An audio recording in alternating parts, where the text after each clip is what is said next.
दोस्तों, यहूदी दुनिया के बड़े धर्मों में से एक धर्म है। यहूदी कौम अल्लाह ताला की लाडली कौम में से एक कौम हुआ करती थी। इस कौम की हिदायत के लिए अल्लाह ताला ने अंबिया करीम को इनके बीच में भेजा था, मगर खास तौर पर यहूदी धर्म की निस्बत हजरत मूसा अलैहिस्सलाम की तरफ से की जाती है, क्योंकि इनकी नस्ल ताल्लुक हजरत याकूब अलैहिस्सलाम से था, जिनका लक़ब इजराइल था, इसलिए इन्हें बनी इसराइल भी कहा जाता था। याद रखें, दुनिया के हर धर्म और मजहब की तरह यहूदी धर्म भी अपने अलग तौर तरीके रखता है। मजहब इस्लाम की तरह यहूदियों में अजान भी दी जाती है, नमाज भी पढ़ी जाती है और रोजे भी रखे जाते हैं। और यही नहीं, बल्कि यहूदी धर्म में इस्लाम धर्म की तरह हलाल जानवर भी कुर्बान की जाते हैं। लेकिन इनके तौर तरीके के लिहाज से देखा जाए तो इनमें और इस्लाम धर्म में जमीन आसमान का फर्क है। आज के इस वीडियो में हम बात करने वाले हैं यहूदी धर्म में दी जाने वाली कुर्बानी के बारे में, यानी कि यहूदी धर्म के लोग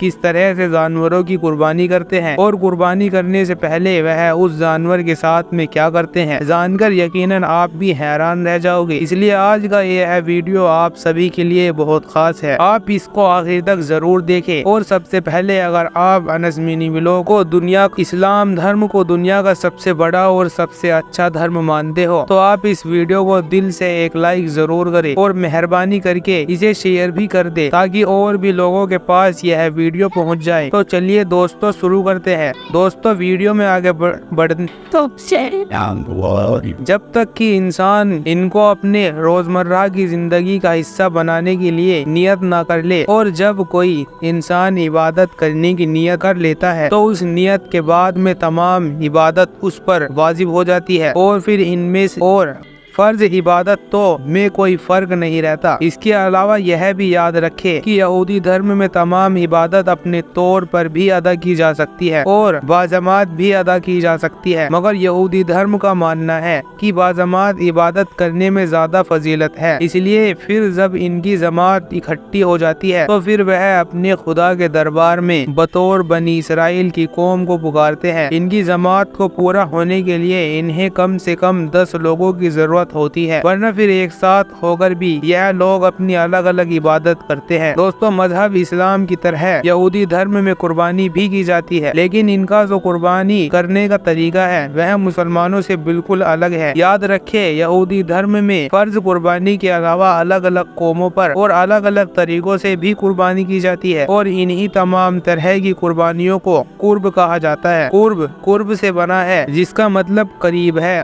होता है, और इस लफ्ज को उन्हीं कामों में इस्तेमाल किया जाता है जिन कामों को करने से यहूदी समझता है कि वह अपने खुदा के करीब हो गया। यहूदी धर्म में उन्हीं जानदार और हलाल जानवरों की कुर्बानी की जाती है कि जिनकी कुर्बानी इस्लाम धर्म में मुसलमान बकरा ईद के मौके पर करते हैं। लेकिन इसके अलावा यहूदी धर्म के लोग पाक मुर्गे और इन जैसे बहुत सारे परिंदों की भी कुर्बानी करते हैं। कभी कभी इनकी यह कुर्बानी अनाज के तौर पर भी की जाती है, जैसे कि गेहूं, चावल, दाल, खुशबू और इस तरह की बहुत सारी चीजों को भी अपनी कुर्बानी में इस्तेमाल किया जाता है। यहूदी धर्म में जब भी किसी जानवर की कुर्बानी करते हैं तो आम तौर पर उस कुर्बानी के जानवरों को 3 हिस्सों में बांटा जाता है। इसमें से पहला हिस्सा तो खुद कुर्बानी देने वाला रख लेता है, जिसे फिर वह अपने घर वालों के साथ में पका कर खाता है, जबकि दूसरा हिस्सा कनों को दे दिया जाता है, यानी कि जो लोग कुर्बानी करते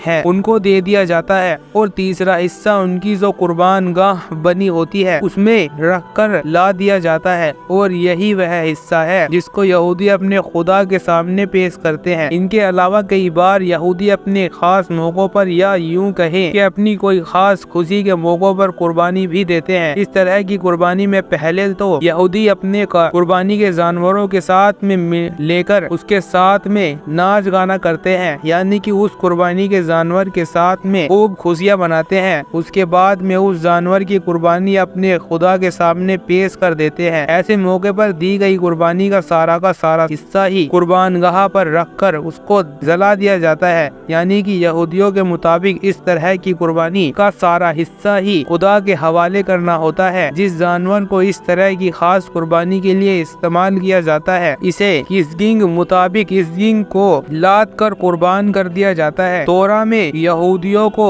اس طرح کی قربانی کرنے کا بار بار حکم دیا گیا ہے، لیکن اس کے ساتھ ہی ہم آپ کو یہ بھی بتا دیں کہ پچھلی کئی سالوں سے یہودیوں نے قربانی کرنا بند کر رکھا ہے، یعنی کہ اس وقت یہودی قربانی نہیں کر رہے، اور اگر کوئی کرتا ہے تو اس کو صرف صدقہ اور خیرات مانا جاتا ہے۔ مگر اب سوال یہ اٹھتا ہے کہ یہودیوں نے قربانی کرنا کیوں بند کر دیا؟ تو ہم آپ کو بتا دیں یوں کہ جو قربان گاہ تھی وہ ہیکل سلیمانی میں بنی ہوئی تھی، اس کو ایک بادشاہ نے حملہ کر کے تہس نہس کر دیا تھا۔ اس کے بعد سے یہودیوں میں قربانی کا سلسلہ رک گیا تھا، لیکن تورا میں مطابق اب یہودیوں کا یہ ماننا ہے کہ بہت ہی جلد ان کا مسیحا دجال ان کے بیچ میں آئے گا اور ہیکل سلیمانی کو ایک بار پھر سے تعمیر کر دے گا۔ اس میں یہودیوں کی قربان گاہ بنی ہوئی تھی، جس کے بعد سے ہم پھر سے قربانی کرنا شروع کر دیں گے، یعنی کہ اس میں قربانی کی پرانی رسم پھر سے شروع ہو جائے گی، کیونکہ یہودیوں کے مطابق ان کی قربان گاہ، ان کی قربانی صرف ہیکل سلیمانی میں ہی پوری ہو سکتی ہے۔ اس کے علاوہ دوستو ہم آپ کو یہ بھی بتا دیں کہ دین اسلام کی طرح یہودی دھرم میں اذان اور نماز کا تصور بھی پایا جاتا ہے۔ یہودی دھرم میں لوگ دن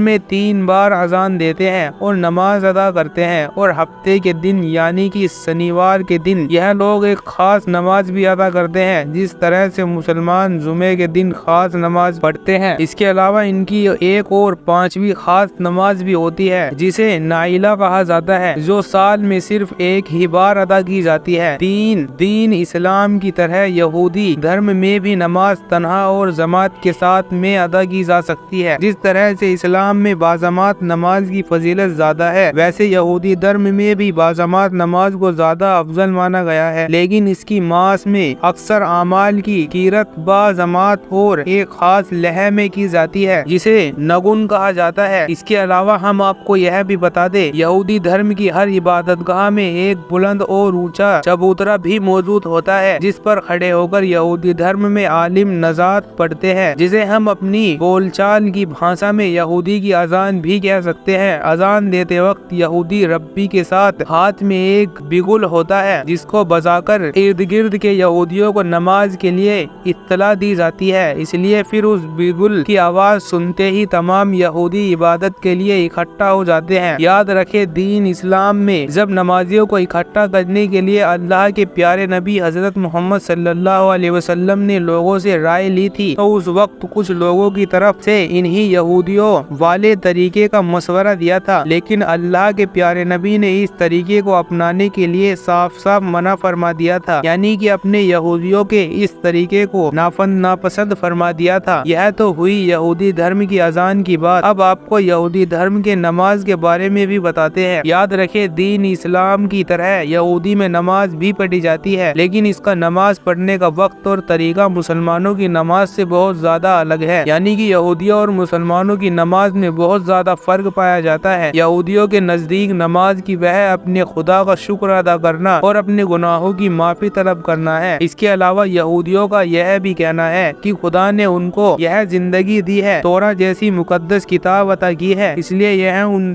پر فرض ہے کہ وہ اپنے خدا کی تعریف کریں اور ان کا شکر ادا کریں۔ اس لیے یہودی دھرم میں افراد اور اجتماع دونوں نماز ہے۔ انفراد نماز کسی بھی وقت ادا کی جا سکتی ہے، یعنی کہ کسی بھی اہم موقع پر، جیسے کہ کوئی دکھ اور مصیبت دور ہونے پر، کوئی بیماری سے نجات حاصل ہونے پر، یا پھر کسی بھی خوشی کے موقع پر پڑھی جا سکتی ہے، جبکہ اجتماعی نماز دن میں صرف 3 بار ہی پڑھی جاتی ہے۔ جس طرح سے ہم مسلمان دن میں 5 بار نماز ادا کرتے ہیں، اور یہودی دھرم کی یہ 3 نماز خاص ان کے عبادت خانوں میں ہی ادا کی جاتی ہے، ویسے ہی جس طرح سے ہر مسلمان مسجد میں جا کر نماز ادا کرتے ہیں۔ لیکن یاد رکھے یہودی لوگ بھی مسلمانوں کی طرح جب اپنی عبادت گاہ میں جاتے ہیں تو سب سے پہلے وہ وضو کرتے ہیں، لیکن ان کا وضو مسلمانوں کے وضو سے بہت الگ طرح کا ہوتا ہے۔ دراصل یہودیوں کے وضو میں جو سب سے اہم چیز ہوتی ہے وہ ہوتا ہے ان کا لوٹا، جس کے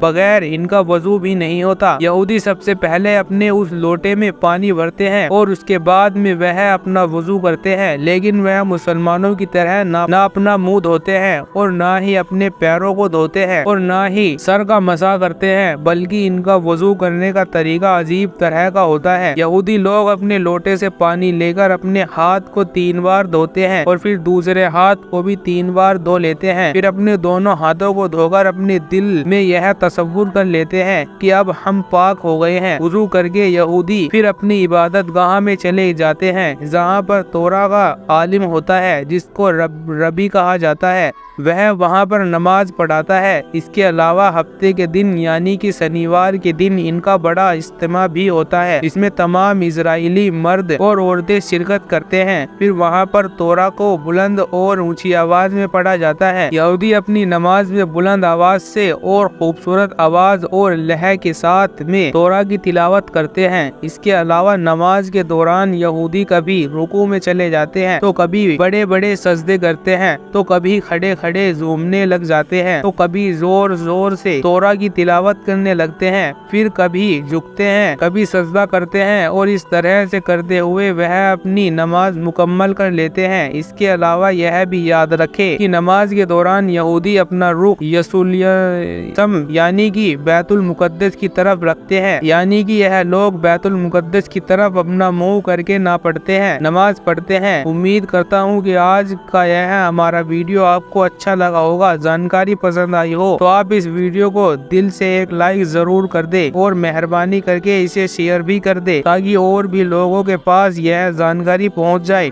आपको वीडियो देखने के लिए बहुत बहुत शुक्रिया।